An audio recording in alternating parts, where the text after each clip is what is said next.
Livro: O Assassinato de Roger Ackroyd.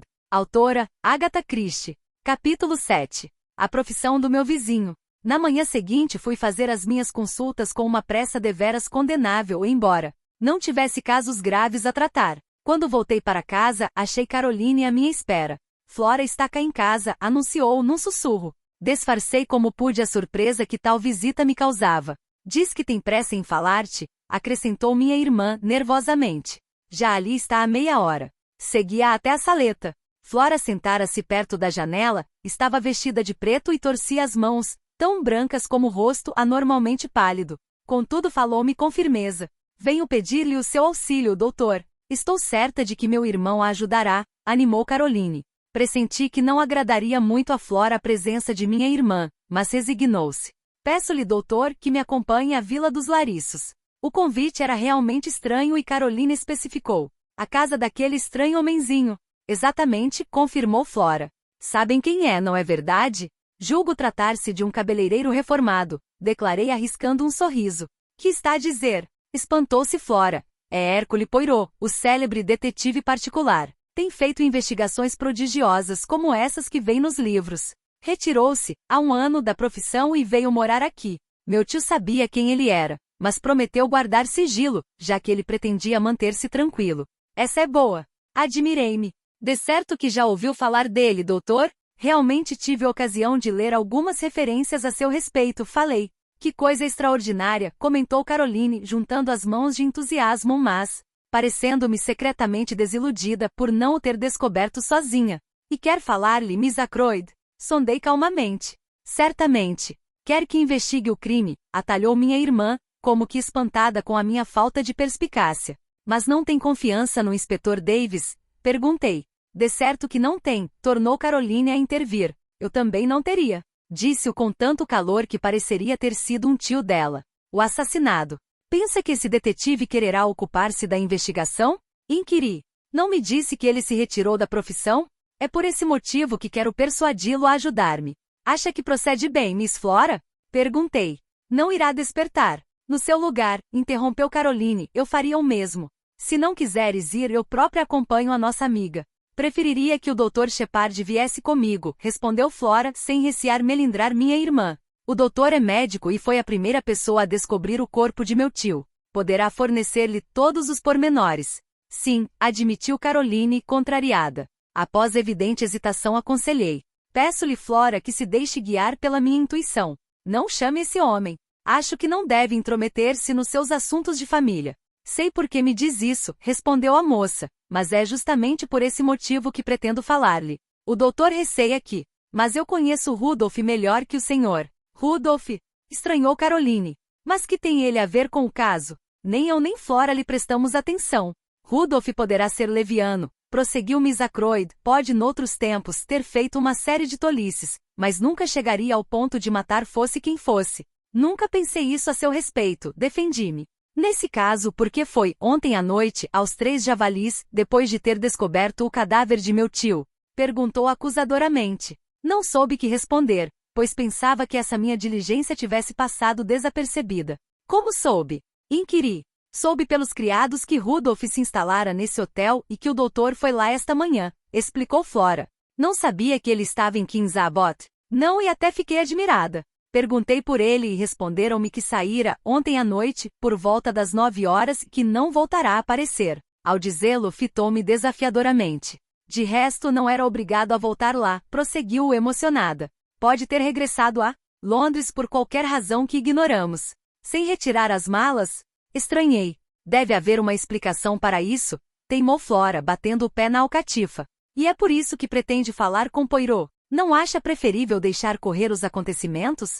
Lembre-se de que a polícia não pensou em Rudolph e está seguindo outra pista. Suspeitam dele, informou Flora.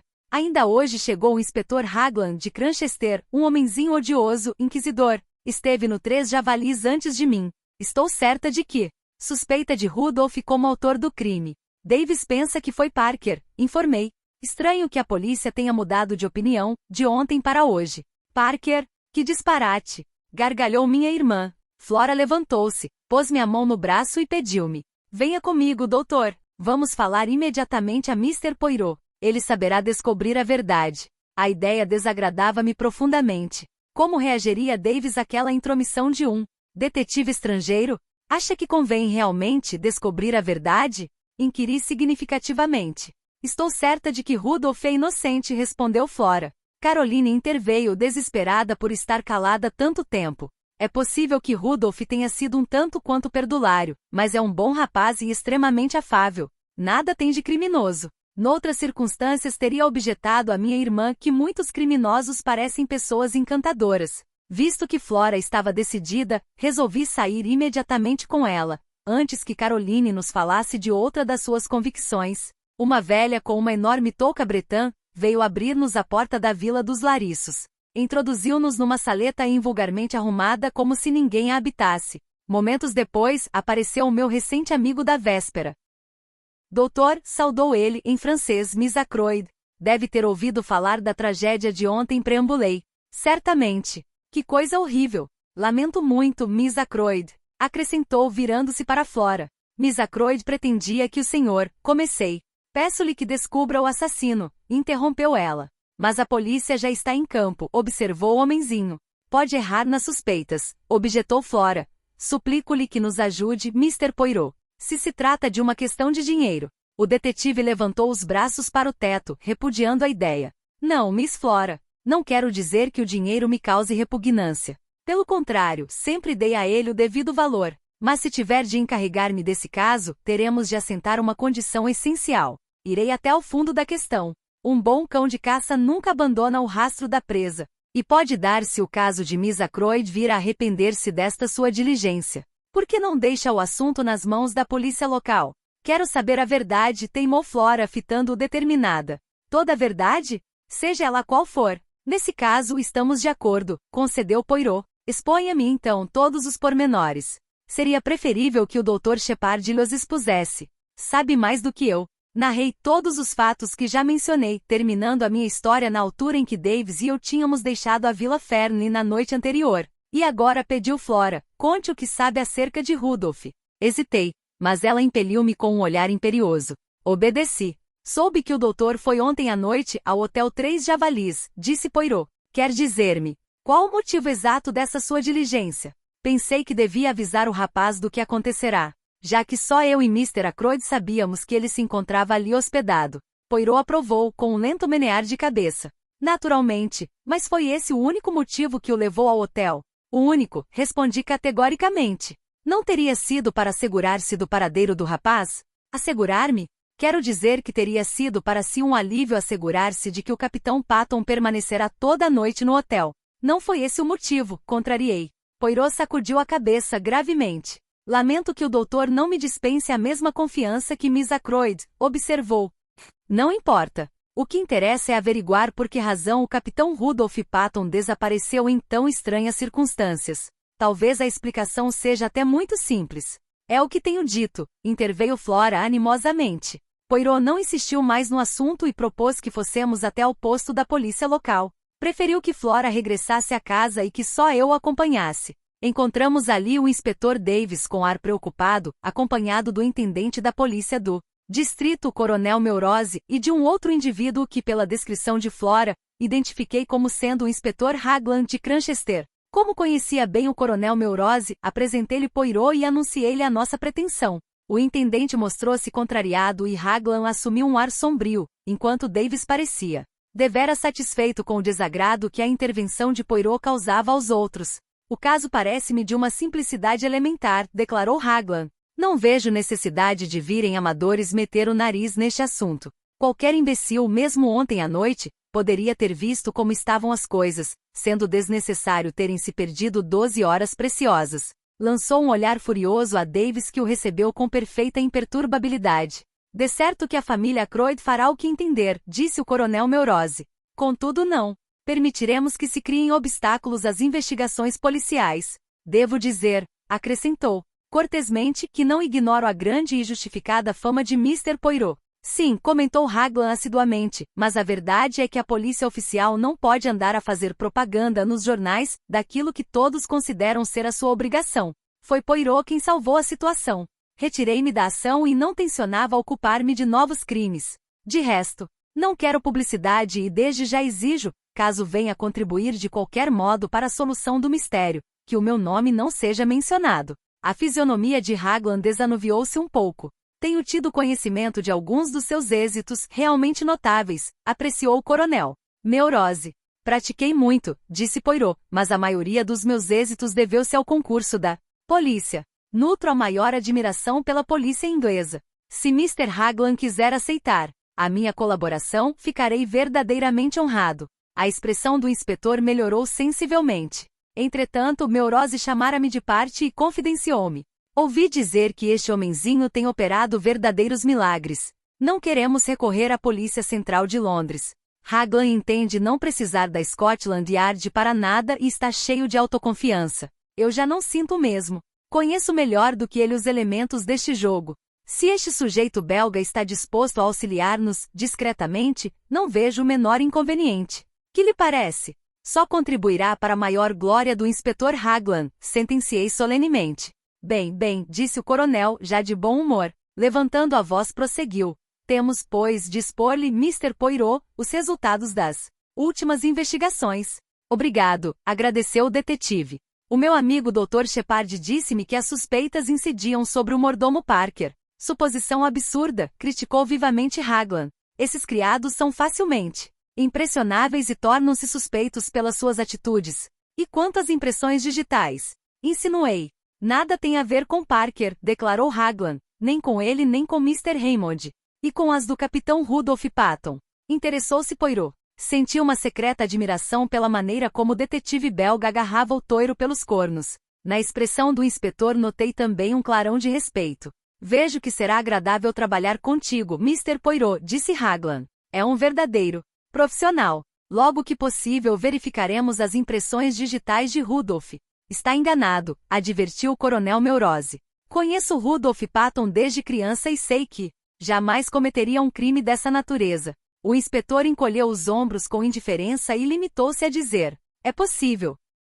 Que indícios tem contra ele? Sondei. Saiu ontem à noite, precisamente antes das 9 horas. Foi visto próximo da Vila Ferne, meia hora mais tarde e depois disso ninguém mais soube dele. É admissível que se encontre, uma vez mais, em dificuldades financeiras. Tenho em meu poder um par de sapatos que lhe pertencem. Tem saltos de borracha. Possuía 2 pares quase idênticos pelo que vou verificar se as pegadas detectadas lhes correspondem. Temos um agente a guardá-las. Vamos ver isso, decidiu o coronel. O doutor e Mr. Poirot desejam acompanhar-nos? Aceitamos e partimos no carro do intendente. Na metade da estrada que conduzia à Vila Ferne, havia um caminho do lado direito que, passando sob a janela do gabinete de Ackroyd, ladeava todo o terraço. Neurose inquiriu. Mr. Poirot deseja acompanhar o inspetor, ou prefere ir já examinar o gabinete? O belga escolheu a segunda proposta. Parker veio abrir-nos a porta, irrepreensível e atencioso, parecendo ter-se completamente refeito do pânico que evidenciara na noite anterior. O coronel tirou do bolso uma chave, abriu a porta do gabinete e afastou-se para que entrássemos. Salvo a remoção do cadáver, anunciou, este aposento encontra-se nas mesmas condições em que o encontramos ontem à tarde. E onde se achava o cadáver? Inquiriu Poirot. Descrevi-lhe a posição do corpo. Diante do fogão via-se ainda a poltrona onde Ackroyd se sentara. Poirot dirigiu-se para ela e sentou-se no mesmo lugar. Virou-se para mim e perguntou: essa carta azul de que me falou, onde se achava quando o doutor saiu? Mr. Ackroyd colocará-a nessa mesinha, à sua direita. Tudo mais está no seu lugar? Creio que sim. Poirot levantou-se e pediu ao coronel: desculpe incomodá-lo, mas poderia sentar-se nesta poltrona? E o doutor quer ter a bondade de indicar-me a posição exata do punhal? Neurose e eu obedecemos amavelmente, enquanto o detetive foi postar-se à entrada da porta. Portanto, prosseguiu Poirot, o cabo da arma estava bem visível e tanto o senhor como o mordomo puderam vê-lo, mal entraram, não é verdade? Sim, confirmei. O belga encostou-se à janela, examinando-a. Sem se voltar para nós, inquiriu: quando descobriu o cadáver a luz estava acesa. Respondi afirmativamente e aproximei-me do peitoril que ele examinava. Os saltos de borracha são do mesmo tipo dos que guarnecem os sapatos do capitão Rudolph, observou tranquilamente. Em seguida, Poirot foi postar-se no centro do gabinete, olhou em torno e perguntou-me: possui dotes de observação, Dr. Shepard? Creio que sim, respondi surpreso. Disse-me que o fogão da sala estivera aceso? E quando forçaram a porta e encontraram o corpo de Mr. Ackroyd, acharam-no ainda aceso. Para falar francamente, não dei por isso. Talvez o Major Blunt ou o secretário Mr. Raymond possam responder-lhe mais positivamente. É necessário proceder sempre com método. Cometi um erro ao fazer-lhe esta pergunta. De certo que acerca do paciente nada lhe teria escapado, quanto aos mais minuciosos pormenores. Se pretendesse informações sobre as cartas ou documentos que estavam sobre a mesa, deveria dirigir-me a Mr. Raymond. Para obter indicações exatas sobre o fogão, devo falar com quem está dele encarregado. Fitou o mordomo e perguntou: Ontem à noite, Parker, quando você e o doutor forçaram a porta, o fogão estava aceso? Sim, senhor, mas não muito vivo. Estava quase apagado. É, exclamou o detetive com um ar de triunfo. E quanto ao cortinado, Parker, estava como agora? Não, senhor. Estava embaixo e a luz acesa. Poirot fez um sinal de assentimento. Nada mais, senhor? Diga-me, Parker. A poltrona estava exatamente neste lugar? Coloque-a como a achou, por favor. O mordomo afastou a poltrona cerca de 60 centímetros da parede, virando-a um pouco mais para a porta. É estranho, murmurou Poirot. Ninguém estaria disposto a sentar-se nesta posição. Sabe quem a colocou no seu lugar habitual, Parker? Não sei, senhor. Fiquei muito perturbado ao ver o patrão naquela situação e não voltei a mexer, fosse no que fosse. Foi o doutor? Inquiriu o belga voltando-se para mim. Abanei a cabeça. Mas quando entrei aqui com a polícia, elucidou o mordomo, a poltrona já se achava onde está agora, na sua posição habitual. Verdadeiramente estranho, repetiu Poirot. Talvez tenha sido o Raymond ou Blunt, sugeri que a tenham arrumado no devido lugar, mas não creio que isso tenha importância. É por parecer insignificante que o fato me despertou interesse. Se um dia o doutor se ocupar de outro caso desta natureza, verá como há fatos aparentemente irrisórios que se tornam importantes.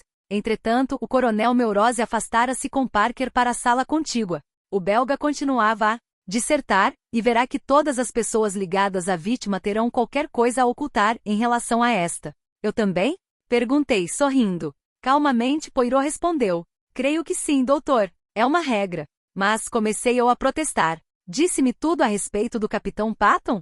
Sorriu enquanto eu corava. Para dissimular a minha confusão, pedi-lhe. Gostaria que me explicasse os seus métodos de investigação. Por exemplo, as suas perguntas a respeito do lume do fogão de sala. Nada mais simples. Deixou Mr. Ackroyd às 9:10, não é verdade? Precisamente, confirmei. A essa hora a janela estava fechada, enquanto a porta ficará aberta. Porém, às 10:15, quando descobriram o cadáver, a situação era inversa. A porta estava fechada e a janela aberta. Quem poderia tê-la aberto? A resposta é só uma, Mr. Ackroyd, e por duas razões. Ou porque a sala se tornará excessivamente quente e abafada, ou porque consentiu que alguém entrasse pela janela. Ora, se ontem o fogo estava quase extinto, num dia de baixa temperatura, podemos excluir a primeira hipótese. Quanto à segunda, se Mr. Ackroyd deixou entrar alguém por essa via, devia ser uma pessoa da sua intimidade, tanto mais que na mesma noite se mostrará preocupado com a possibilidade de a janela estar aberta. Parece lógico, comentei. Tudo é lógico quando se dispõe os fatos com o devido método. Temos, portanto, de identificar quem se encontrou com Mr. Ackroyd às 9:30 de ontem, embora a última pessoa a vê-lo com vida tenha sido Miss Flora. É possível que após a partida do visitante desconhecido, a janela tenha ficado aberta. Pode até ser possível que a mesma pessoa tenha entrado uma segunda vez. Aí veio o coronel Melrose. Este entrou no gabinete denunciando viva excitação. Conseguimos finalmente identificar o telefonema, informou. Foi transmitido às 10:15 da noite de ontem, da estação de Kings Abbot, e às 10:23, partiu o comboio direto para Liverpool. Capítulo 8. O inspetor Raglan sabe o que faz. Vai ordenar uma investigação na estação? Perguntei. De certo, mas não tenho grandes esperanças nos resultados. Bem sabe como é a estação de Kings Abbot, sendo apenas uma simples vila, é também um entroncamento ferroviário, onde a maioria dos comboios diretos tem de parar e onde há constantes mudanças de linhas e alteração de composições. Possui 3 cabinas telefônicas públicas e àquela hora da noite chegam 4 comboios para ligação ao Rápido do Norte. Entre as 10 e as 11 horas a confusão é enorme e quase impossível fixar quem utiliza o telefone ou parte no Rápido. Não compreendo o motivo desse telefonema, observou Melrose. Parece não fazer sentido. Poirot, que examinava uma porcelana, respondeu sem se voltar. Deve existir uma razão poderosa. Mas qual? Quando soubermos isso, respondeu novamente o detetive, saberemos tudo. Dirigiu-se à janela e olhou para o exterior. Depois perguntou-me. Disse serem 9 horas, quando encontrou tal desconhecido. Sim, confirmei. Ouvi-a soar no relógio da torre. Quanto tempo precisaria ele para chegar até aqui, a esta janela, por exemplo? 5 minutos no máximo, calculei. Mas precisaria de conhecer o local, não? Certamente. Teria de voltar à esquerda e meter pelo atalho, confirmei. Portanto, para pôr-se aqui em 5 minutos, teria de já cá ter estado anteriormente. Não há dúvida, disse o coronel Meurose. Haverá maneira de sabermos se Mr. Ackroyd recebeu algum forasteiro na semana passada? Talvez Raymond o saiba, sugeri. Ou Parker, acrescentou Meurose. Ou ambos, concluiu Poirot sorrindo. O coronel foi à procura de Raymond e eu apertei a campainha para chamar Parker. Raymond mostrou-se encantado por conhecer o detetive belga. Não sabia que viera viver junto de nós. Será para mim deveras excitante vê-lo trabalhar. Poirot empurrava a poltrona para o lugar indicado por Parker e Raymond inquiriu. Quer que me sente aí? Ontem à noite, Mr. Raymond, alguém empurrou esta poltrona, tal como viu, e foi nessa posição que se encontrou o cadáver de Mr. Ackroyd. Foi o senhor, por acaso? Perguntou Poirot. Nem sequer me lembro de a ter visto nessa posição. Não tem importância. Já agora, diga-me, sabe se na semana passada veio algum forasteiro visitar Mr. Ackroyd? O secretário franziu a testa e retorquiu. Não faço a menor ideia. Talvez Parker. Este entrava nesse momento e, sendo igualmente interrogado, declarou. Sim, veio um rapaz na quarta-feira da firma Curtis e Trout. Esse é o empregado dos telefones, interrompeu Raymond.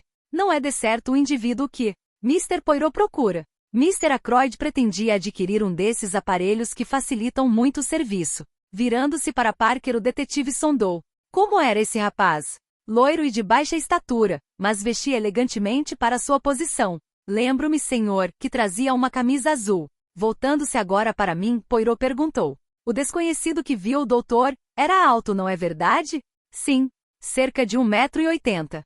Obrigado, Parker, disse o belga. Nada feito. O mordomo dirigiu-se então a Raymond para anunciar-lhe. Mr. Ramon acaba de chegar. Vou imediatamente, disse o secretário. Quando saiu, Poirot interrogou Meurose com os olhos. Ramon é o advogado da família, esclareceu este. Ackroyd considerava-o muito eficiente. E Raymond? Um excelente secretário e moço encantador. Prática de esportos. Golfe e no verão tênis. Por quê? Estranhou Meurose. Apreciará corridas de cavalos? Não creio que se interesse por isso, se é que pensa no jogo de apostas. Poirot passou os olhos em torno pela sala e ouvi-me murmurar. Se estas paredes falassem. Não lhes bastava ter boca, respondeu Poirot. Precisariam também de olhos e ouvidos. Mas às vezes, os objetos prestam-nos preciosas indicações. Algum deles lhe comunicou hoje alguma coisa? Motejei. Piscou-me um olho e respondeu. Uma janela aberta, uma porta fechada, uma poltrona que se moveu sozinha podem vir a dizer muita coisa. Pensei que a sua famosa reputação poderia resultar apenas de um fator sorte e creio que o coronel Meurose pensava o mesmo. Deseja ver mais alguma coisa? Perguntou este. Essa mesinha onde se guardava o punhal. Depois disso não o incomodarei mais, coronel. Dirigimo-nos à saleta. Mostrei a mesa de tampo de vidro e levantei e baixei este 2 vezes. Depois fomos para o terraço. O inspetor Raglan apareceu nesse momento, caminhando na nossa direção. A sua expressão, sempre severa, demonstrava agora certa satisfação. Descobrimos Mr. Poirot, anunciou. O caso não tinha a menor importância, mas não. Fiquei satisfeito, já que se trata de um rapaz que todos sempre julgamos excelente, mas que se deixou transviar. Notei que a basófia de Poirot se diluía no ar. Nesse caso, já não poderei ser-vos útil, lamentou. Fica para outra vez, retorquiu Raglan consolado, embora por aqui não haja crimes todos os dias. Poirot evidenciou grande admiração elogiando.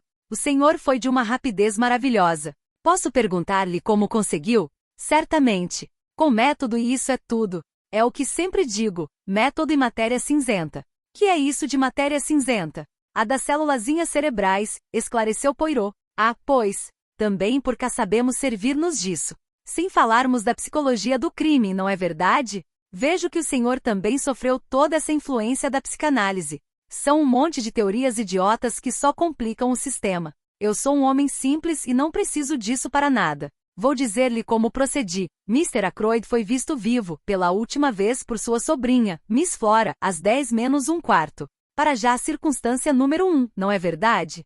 Exatamente, confirmei. E segundo o Dr. Shepard, aqui presente, a morte de Mr. Ackroyd verificara-se meia hora antes, não é assim? Aproximadamente. É a circunstância número 2. Isso significa que o crime foi praticado num quarto de hora. Fiz um elenco de todas as pessoas que estavam em casa, verificando o que faziam, desde as 9h45, às 10 horas de ontem à noite. Como vê, muito simples. Entregou a Poirot uma folha de papel que li por cima do seu ombro. Dizia: Major Blunt na sala de bilhar com Mr. Raymond. Este confirma, Mr. Raymond, sala de bilhar. Confirmado pelo Major Blunt. Mr. Ackroyd, às 9h45, assiste a partida de bilhar. Às 9h55, vai para a cama. Raymond e Blunt viram-na subir. Miss Ackroyd subiu do escritório do tio, diretamente para o seu quarto, confirmado por Parker e pela criada Elsa Daly, pessoal de serviço. Parker foi diretamente para a despensa, confirmado pela governanta, Mr. Russell, que desceu para falar-lhe às 9h47 e permaneceu junto dele cerca de 10 minutos. Mr. Russell, vide indicação supra, falou com a criada Elsa Daly.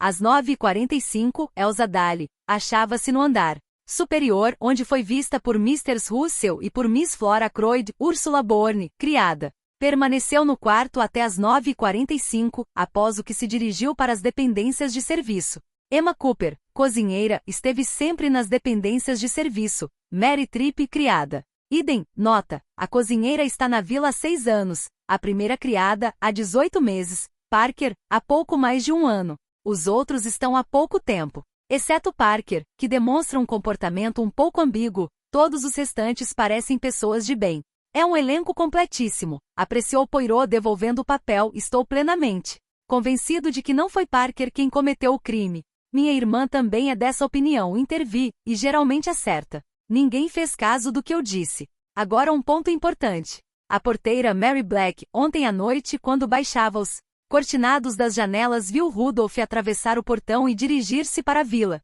Ela está certa disso? Perguntei com excessiva exaltação. Absoluta. Conhece-o bem. Viu-o passar diante da portaria com muita pressa, e tomar o caminho da esquerda de acesso ao terraço.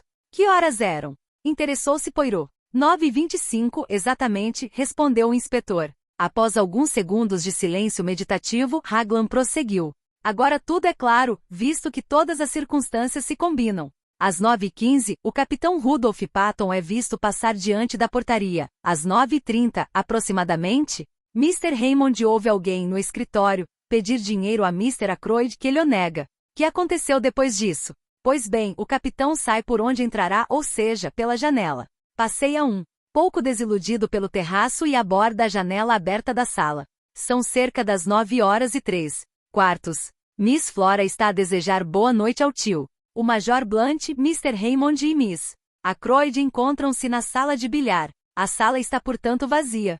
Patton entra pela janela. Apodera-se do punhal que está na mesinha da sala e volta ao escritório. Comete o crime. Depois, sobe o peitoril, e é inútil insistir nos pormenores. A seguir sai e foge. Não tem coragem de regressar ao hotel. Vai para a estação e telefona. Por quê? Interrogou Poirot. Colhido de surpresa, Raglan emudeceu. Por fim arriscou. Bem, é difícil de explicar o motivo por que o fez, mas os assassinos cometem por vezes atos inexplicáveis.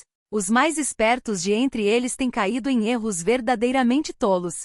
Mas, se me acompanharem, mostrar-vos-ei as marcas dos sapatos de Patton, dobrando a esquina do terraço, até a janela do gabinete. Há uma ordem de Raglan. Um agente da polícia entregou os sapatos que tinham sido encontrados no hotel e o inspetor colocou-os sobre as pegadas. São precisamente estes, declarou com certa arrogância. Pelo menos, isto é um par de sapatos idêntico ao que deixou estas marcas no peitoril, embora esteja um pouco mais usado, como se vê pelos saltos de borracha já gastos. Mas há muita gente que usa esses saltos de borracha, observou Poirot. Certamente, respondeu Raglan, e eu próprio não daria grande importância às pegadas se não houvesse outros indícios. Deve ser um rapaz muito ingênuo, comentou Poirot, para deixar tantos rastros da sua passagem. Sim, realmente, concordou de mau modo o inspetor. A noite estava seca e serena, mas Pouco além, junto da estrada, deve ter brotado água de qualquer lado, visto que a terra se encontra mole. Ora, justamente nesse ponto, vêem-se marcas de sapatos com saltos de borracha. Fomos até ao local. Notou que também há marcas de sapatos de mulher? Inquiriu o detetive belga. Raglan riu, um pouco contrafeito. É natural, concedeu. Passa por aqui muita gente, homens e mulheres. Este atalho conduz à vila e é impossível identificarmos todas as marcas de sapatos. As que realmente nos interessam são as que detectamos sobre o peitoril da janela do gabinete. Poirot aprovou com um sinal de cabeça, enquanto seus olhos se detinham num pequeno pavilhão rústico, ou quiosque, como lhe chamavam, que se achava à esquerda do atalho. Dava-lhe acesso um pequeno trilho muito estreito. Depois de Raglan ter regressado à casa, Poirot olhou para mim e disse: "O doutor foi um enviado do céu para substituir o meu amigo Hastings."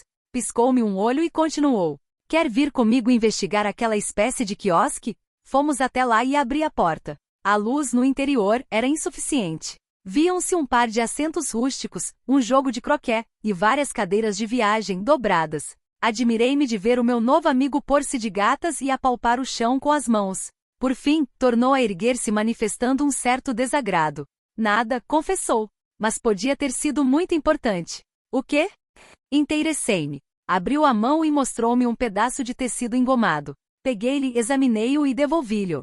"Que me diz a isso?" Desafiou. "É um pedaço de cambraia arrancado a um lenço." Realmente aquilo parecia não ter a menor importância. Encolhi os ombros. Subitamente, com outro movimento rápido, Poirot apanhou do chão o tubo de uma pena de pato. "E isto?" perguntou com ar triunfante. "Que me diz a isto?" Limitei-me a observá-lo, admirado. Guardou o tubinho no bolso e começou a examinar o pedaço de cambraia. "Será realmente de um lenço?" murmurou pensativo. "Assim parece", concordei. "Mas não se esqueça de que numa boa lavanderia não se engomam lenços." Com uma atitude quase triunfal, colocou o pedaço de tecido entre as páginas da sua agenda. Capítulo 9. O Lago dos Peixes Dourados. Voltamos juntos para a vila onde ninguém sabia do paradeiro do inspetor. Poirot parou no terraço de costas voltadas para o edifício e abanou a cabeça. "É uma bela propriedade. Quem será o herdeiro?" As suas palavras fizeram-me estremecer. Até aquele momento a questão da herança não me viera à ideia. "Ainda não tinha pensado nisso, não é verdade?" sondou o detetive. "Não", admiti, "e sinto-me tolo por esse meu alinhamento." "Quem sabe a causa desse seu alinhamento?" disse Poirot. Que outra preocupação mais forte o impediu de considerar o mais natural motivo? Para um crime? Mas o senhor não mo diria. "Cada qual tem sempre qualquer coisa a ocultar", sentenciei. "Precisamente", respondeu, "mas não é fácil esconder segredos a Hercule Poirot. Sou bastante esperto para descobri-los." Dizendo isto, desceu para o jardim. "Vamos passear um pouco", convidou. "Está um dia encantador." Seguiu. Conduziu-me por um caminho ladeado de teixos anões. Por ele se chegava a uma vereda que conduzia ao centro do jardim. As margens estavam decoradas por flores bem cuidadas e terminava num recesso circular com bancos, em torno de um pequeno lago onde nadavam peixes dourados. Em vez de seguir até ao fim, Poirot enveredou por outro caminho que serpenteava pelo declive de um bosque. Desembocamos numa clareira onde se achava um banco rústico. Podíamos apreciar dali um belo panorama, vendo-se claramente o lagozinho de peixes. Foi nesse momento que vi Flora. Vinha pelo caminho que tínhamos acabado de percorrer. Cantarolava. Dir-se-ia que dançava e, apesar do vestido negro, emanava alegria de toda a sua atitude. De repente deu uma pirueta, fazendo revoar a saia em torno das ancas perfeitas. Lançou a cabeça para trás e soltou uma risada. Nesse instante, saiu um homem de entre as árvores. Era Hector Blunt. A jovem estremeceu, e a sua expressão transformou-se imediatamente. Assustou-me. Não o tinha visto. O major, sem responder, ficou-se a contemplá-la com evidente agrado. Em tom mordaz, Flora criticou. "O que me atrai em si é a vivacidade da sua conversa. Não é muito loquaz, pois não?" Creio que Blunt corou sob a epiderme bronzeada pelo sol dos trópicos. Quando começou a falar, vibrava-lhe na voz uma estranha humildade. A loquacidade nunca foi o meu forte. Nem mesmo quando era jovem e um pouco irresponsável. "O que já deve ter sido há bastante tempo", observou Flora maliciosamente. Com efeito, respondeu ele simplesmente. "Já agora, diga-me, major, como se sente uma pessoa, quanto atinge a idade de Matusalém?" Desta vez o gracejo era contundente, mas o militar não reagiu, preferindo perguntar. Lembra-se daquele indivíduo que vendeu a alma ao diabo para que este o rejuvenescesse? Refere-se a Fausto das óperas? Sim, o Fausto de Goethe. Sei de uma pessoa que gostaria de firmar um pacto semelhante. Ouvindo-o falar tão seriamente, quase me sinto assustada, Major. Blunt não retorquiu. Desviou o olhar para o arvoredo e acabou por observar. Creio que já é tempo de voltar para a África. Para novas caçadas. Talvez. Foi o senhor quem matou o animal cuja cabeça ornamenta o nosso vestíbulo? Fez um sinal afirmativo. Depois, corando, balbuciou. Gosta de pele, Miss Flora? Terei muito gosto em mandar-lhe. Oh, sim. Muito. Não se esqueça. Pode estar descansada que não me esquecerei de ti. Mas já é tempo de voltar à floresta. Não nasci para este gênero de vida palaciana. Sou demasiado rude para uma sociedade sofisticada e esqueço o que é conveniente dizer em dadas circunstâncias. Mas não vai partir já, pois não? Disse Flora um pouco desiludida. Pelo menos não nos deixará enquanto estivermos a braços com este infeliz problema. Quer que fique? Sondou o Major. Todos gostamos de tê-lo entre nós. Pergunto-lhe a ti pessoalmente. Flora deu um passo para ele e fitou-o de frente, bem nos olhos. Peço-lhe que fique, se isso não afeta as suas decisões. Pelo contrário, dá-me profunda satisfação e pode ser de máxima importância no curso da minha vida. Após um momento de silêncio, sentaram-se num banco, junto do lago. Parecia que nenhum deles sabia, agora, como reencetar a conversação. Está um dia lindo, comentou Flora para quebrar o momento embaraçoso. Não posso deixar de sentir-me satisfeita, apesar de tudo o que aconteceu. É estranho, quase inconveniente este sentimento, não acha? Acho perfeitamente natural, apoiou o Major. Miss Flora apenas conhecia o seu tio, há 2 anos. Nunca o vira antes, não é verdade? Não se pode exigir-lhe que se aflija muito por uma pessoa com quem nunca se mantiveram laços de grande intimidade. A sinceridade é bem melhor do que a hipocrisia. Há em si qualquer coisa que consola e cativa, Major. Consegue fazer-nos sentir que tudo quanto nos rodeia é simples e seguro. Na maioria dos casos, as coisas são realmente simples. As pessoas é que as imaginam complicadas. Nem sempre, objetou a jovem. Flora disse então algumas frases em surdina que não pudemos detectar, enquanto o Major fitava a copa das árvores, parecendo embrenhado numa das suas divagações imaginativas pelos sertões. Contudo, naquele momento vivia bem a realidade, visto que respondeu: Vamos lá, Miss Flora, não se aflija. O caso do seu noivo não está ainda perdido. Esse inspetor é burro. É absurdo que Rudolph tenha praticado aquele crime. Foi certamente alguém que entrou pela janela, um criminoso comum. É a única solução possível. E o senhor acredita realmente nisso? Miss Flora também não acredita? Eu, sim, naturalmente. Vou confessar-lhe porque me sinto satisfeita esta manhã. O notário, Mr. Ramon, esteve esta tarde na vila para falar-nos do testamento. O tio Roger deixou-me 20.000 libras. Blunt olhou-a surpreendido. Isso significa realmente muito para ti? Sim, significa liberdade, vida. Não precisarei mais de torturar o cérebro, contar cada centavo no fundo da minha magra bolsa. Não terei mais de fingir que estou grata por uma felicidade que não tinha. Miss Flora fingia? A jovem hesitou. Depois decidiu confessar. Sim, fingi-me reconhecida e alegre com as migalhas que os meus parentes me lançavam. Vaidosa de ostentar os vestidos usados e os chapéus fora de moda de minha tia. Pouco entendo de modas, Miss Flora, comentou o Major Blunt, mas pareceu-me sempre a mais bela, a mais elegante. Os seus olhos não são os da sociedade que nos rodeia, são de amigo. Os desta sociedade eram de carcereiro, e agora estou livre para fazer o que quiser. Livre para não ter que aceitar um casamento indesejado? Inquiriu Blunt. Flora não respondeu, levando a mão à boca. O Major levantou-se e inclinou-se sobre o lago.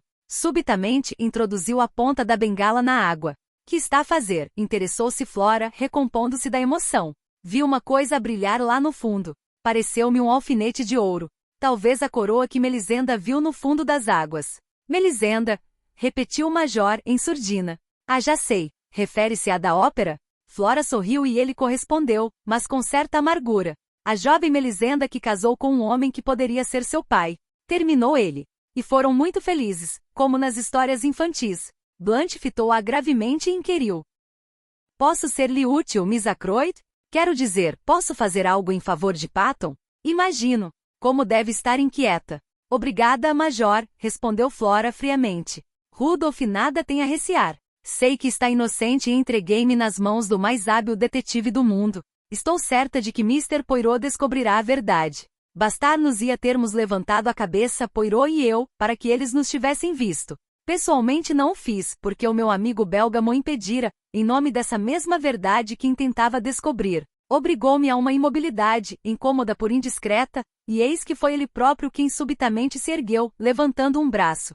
Peço que me desculpem, declarou, mas não posso permitir que me façam elogios, dessa maneira exagerados, à minha pessoa. É uso dizer-se que quem escuta às escondidas nunca ouve falar bem de si. Contudo, desta vez o ditado falhou. Vou descer e apresentar-vos as minhas desculpas.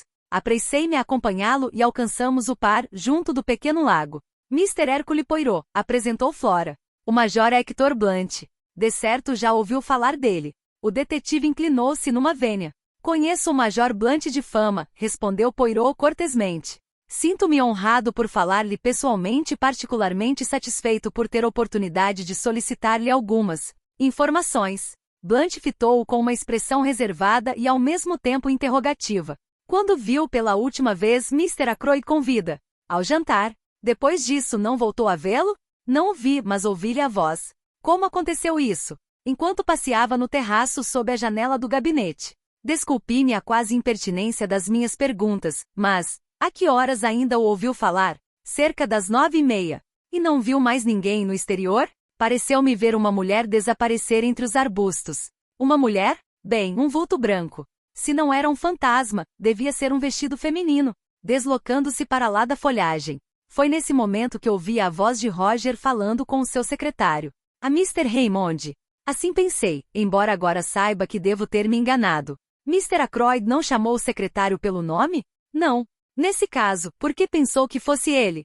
Estranhou Poirot. Porque antes de sair, Raymond dissera-me que tencionava levar umas cartas a Roger. Naturalmente não pensei noutra pessoa. Lembra-se por acaso das palavras que conseguiu ouvir? Frases comuns sem significado especial, simples fragmentos de conversa. Não ouviu, portanto, a voz de Mr. Raymond? Não. Só Roger falava. Já agora, Major Blunt, diga-me, quando entrou no escritório, depois da descoberta do cadáver pelo Dr. Shepard e por Parker, foi o senhor quem deslocou uma poltrona do seu lugar? Uma poltrona? Não. Para quê? Poirot encolheu os ombros e não respondeu. Virando-se para Flora, sorriu com o olhar de um gato vendo um rato. Há uma circunstância que desejaria esclarecer Miss Ackroyd, quando examinava com o Dr. Shepard os objetos que se achavam dentro da mesinha de tampo de vidro, reparou porventura se o punhal se encontrava lá dentro? A jovem fez um gesto de aborrecimento e retorquiu. O inspetor Raglan já me fez essa mesma pergunta. Vou repetir ao senhor, Mr. Poirot, a resposta que lhe dei. Estou absolutamente certa de que o punhal já lá não estava. O inspetor julga que teria sido Rudolph quem o subtraiu mais tarde. É falso, mas esse teimoso, perdão, Mr. Raglan não quis acreditar-me, insinuando que eu apenas pretendo livrar Rudolph. E não pretende, Flora? Inquiri docemente. Sim, doutor, mas com o esclarecimento da verdade. E deixe que lhe diga, doutor, julgava-o amigo de Rudolph. Antes que eu tivesse tempo de justificar-me, Poirot desviou a conversa. Tinha razão, Major, no que dizia há pouco. Há qualquer coisa a brilhar dentro do lago. Vou tentar agarrá-la. Arregaçou a manga, ajoelhou-se e imergiu o braço lentamente para não turvar a água com um lodo do fundo. Contudo, apesar de todas as suas precauções, este agitou-se, escurecendo o líquido e o detetive retirou o braço da água, confessando irritado que não pescara coisa alguma. Ofereci-lhe um lenço para limpar-se do lodo que se lhe colara à pele, enquanto Blunt, após consultar o relógio, anunciava. É quase hora do almoço. Acho melhor regressarmos à vila. Quer dar-nos o prazer de almoçar conosco, Mr. Poirot? Convidou Flora. Desejaria que o senhor conhecesse minha mãe. Ela tem grande simpatia por Rudolph. Com um cumprimento, o detetive declarou. Tenho o maior prazer. O doutor virá também, não é verdade? Perguntou Flora. Hesitei um momento. Peço-lhe que nos faça companhia, insistiu a jovem. Aceitei, dissimulando a minha curiosidade, pelo que se iria passar com a presença de Poirot. Precedidos por Flora e Blunt, dirigimo-nos para a vila. Que cabelos! Elogiou o belga, erguendo o queixo em direção de Flora. Ouro genuíno. Que belo contraste farão com o negro dos do Capitão Patton. Fitei-o fixamente e Poirot acrescentou. Meu caro amigo, Hercule Poirot não se arrisca a sujar a manga do casaco, sem ter a certeza de que alcança o seu objetivo. De outro modo seria ridículo. E ridículo é coisa que não sou. Mas o Senhor não pescou nada. Veio com a mão vazia. Temos às vezes de ser discretos. O Senhor também não diz tudo o que sabe aos seus pacientes. Também não expõe tudo o que pensa a sua irmã, não é verdade? De igual maneira, antes de mostrar-vos a mão vazia, já passará para outra o que pescara. Aqui está. Abriu-a e exibiu um pequeno anel de ouro, uma aliança de mulher. Veja o que está inscrito do lado interior, apontou. Na parte interna via-se gravada uma inscrição. Dr. 13 de março. Olhei atônito para Poirot, mas nessa altura já ele estava entretido a mirar-se num pequeno espelho de algibeira e a alisar o bigode com tal cuidado, que não me prestou atenção. Naturalmente compreendi que não desejava falar mais no assunto. Gostou do vídeo? Se sim, deixe seu gostei, se inscreva no canal. E até o próximo vídeo.